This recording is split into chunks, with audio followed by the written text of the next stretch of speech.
this is Teresa here with High Mesa Standards, and I have Shavano here, and we are doing Leave It training with Shavano today, and she's doing really good with her training. She's 3 months and 1 week, something in that area, and we're going to do Leave It training with some kibble. We're going to drop it on the floor, we're going to tell her to leave it, and we're going to expect her to leave it. And she might not at first, but that's okay because she doesn't know what it means yet. So that's what training's all about. So, leave it. Good girl. Good job. Okay, take. Now, I'm putting a word on when I give her the treat now. I'm putting a word on it now so that she learns take as well. So everything that we do with the dog, we can give it a word when we do it. Like if we were to pretend that they couldn't, like that they were blind maybe, that we could say a word and give an action to it so that they could feel it with them. Or we ask them to do something and we give a word with it every single time, then they will eventually understand, just like a child that learns English, what that means, what that word means. So we're going to leave it. Leave it.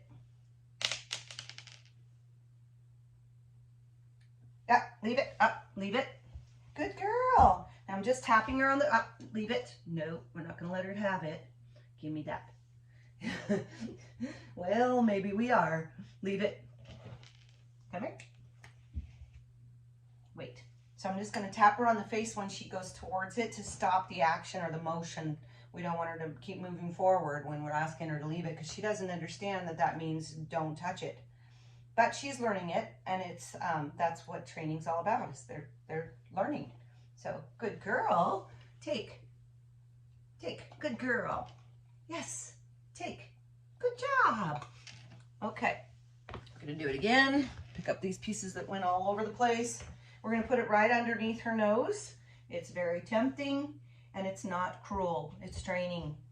So leave it, leave it, leave it. Wait. Good girl, take. Good job. Good job. Okay, so she's starting to understand what I mean by leave it. And she's been getting leave it since she was a puppy, but it's usually in the toys. It's not really in food. So because animals are food driven by natural instinct, we want to use food as well because that's going to be the biggest temptation, that or maybe a chicken that's running in front of them, a bunny, a squirrel. So we want to teach them leave it for moving objects and also for food because those are some of the biggest challenges that they have. Leave it. Leave it. Oh, leave it. So as your toddler's walking around the house eating its little Cheerios, leave it. No, leave it. Naughty girl, no. So there she gets a scolding because she does know what it means now and she's doing it anyways. So we're going to scold her. Leave it. Good girl. Okay, there you go. Take. Okay, so that's when, you're going to use this for 3 minutes, 4 minutes, depending on their age. You can expect them to leave it for eternity when they're, a year old. They know better. Even 6 months, if you say to leave it, they better not go back to it. So you need to be firm, but also if you be willing to, if you give a command, to make them follow through with it if they're not going to. So don't give a command if you're not going to follow through. It's like with kids.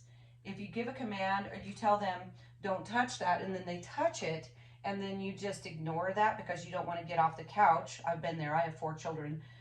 Then the next time they're going to touch it, the next time they're going to touch it, the next time they're going to touch. So you have to follow through with your commands, and that's why it's important to train them when they're this age. Leave it. Leave it. Because it's much easier to manipulate and to correct something this size, just like a child, than it is when they're big and adult dogs. It's hard to move them. Leave it. No, leave it. So we're giving her a little more time and a little more time to leave it. And she has to understand that leave it means always leave it until I tell you you can take it. So you got to kind of pay attention. Don't try to do training while you're being distracted by something else, like doing a video, because they can get away with stuff that they shouldn't be getting away with. So that's all part of being a good trainer, is being concise, precise, being consistent, being fair, being firm, and not getting distracted with other things. Leave it. Good job. Nope, leave it. Now she's touching it with her foot, so that's very tempting because that is a natural instinct. I touch it with my foot, I feel it with my mouth. Leave it. Good girl. Okay, good girl. Take. Good job.